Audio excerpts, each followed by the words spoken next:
జై శ్రీమన్నారాయణ. దశావతారంలో 9వ అవతారం శ్రీకృష్ణ అవతారం. ద్వాపరయుగంలో భూమిపై ధర్మం క్షీణించి అధర్మం విస్తరించిన సమయంలో భూమాత దేవతలతో సహా కలిసి ఆ శ్రీ మహావిష్ణువుని శరణ కోరింది. అప్పుడు ఆ శ్రీ మహావిష్ణువు ధర్మ సంరక్షణ కోసం నేను శ్రీకృష్ణుడిగా భూమిపై అవతరిస్తాను అని వరం ఇచ్చాడు. మధుర రాజైన కంసుడు పాపాత్ముడు. తన మరణం తన చెల్లెలైన దేవికి యొక్క 8వ సంతానం ద్వారా జరుగుతుందని ఆకాశవాణి ద్వారా తెలుసుకొని అతనికి చెల్లెలైన దేవకిని ఆమె భర్త అయిన వాసుదేవుణ్ణి కారాగారంలో బంధించి వారికి జన్మించిన 6 పిల్లలను పురుట్లోనే సంహరిస్తాడు. 7వ గర్భాన్ని ఆ శ్రీ మహావిష్ణువు యోగమాయ శక్తి ద్వారా రోహిణి గర్భంలోకి మారుస్తాడు. ఆ శిశువే బలరాముడు.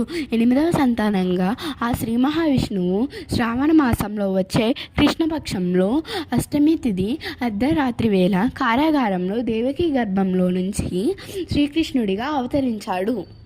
శ్రీకృష్ణుడు జన్మించగానే కారాగార ద్వారాలు తెరుచుకున్నాయి. వర్షంలో శేషనాగుడు కాపలాగా నిలిచాడు.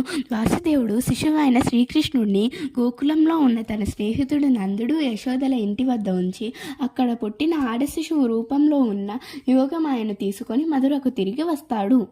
కంసుడు దేవకి వసుదేవులకు 8వ సంతానంగా జన్మించింది ఆడ శిశువు అనుకొని సంహరించబోతే ఆమె ఆకాశంలోకి వెళ్ళి నిన్ను సంహరించేవాడు ఎక్కడో పెరుగుతున్నాడని చెప్పి అదృశ్యమైనది.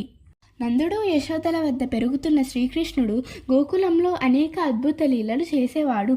పూతన సంహారం, శటకాసుర నాశనం, త్రినావర్త సంహారం, ఇలా అనేకమైన అద్భుత లీలలు చేసేవాడు.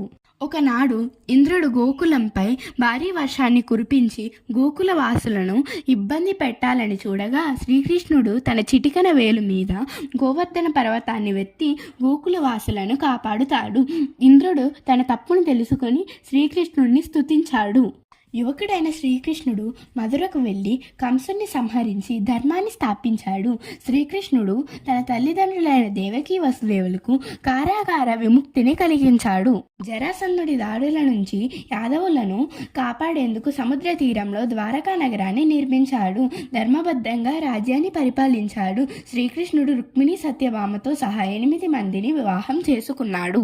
కురుక్షేత్ర యుద్ధ సమయంలో పాండవుల తరపున నిలబడి అర్జునుడితో ఈ విధంగా చెప్తాడు: కర్మ చేయు, ఫలంపై ఆశ పెట్టుకోకు. ఇదే భగవద్గీత సారాంశం.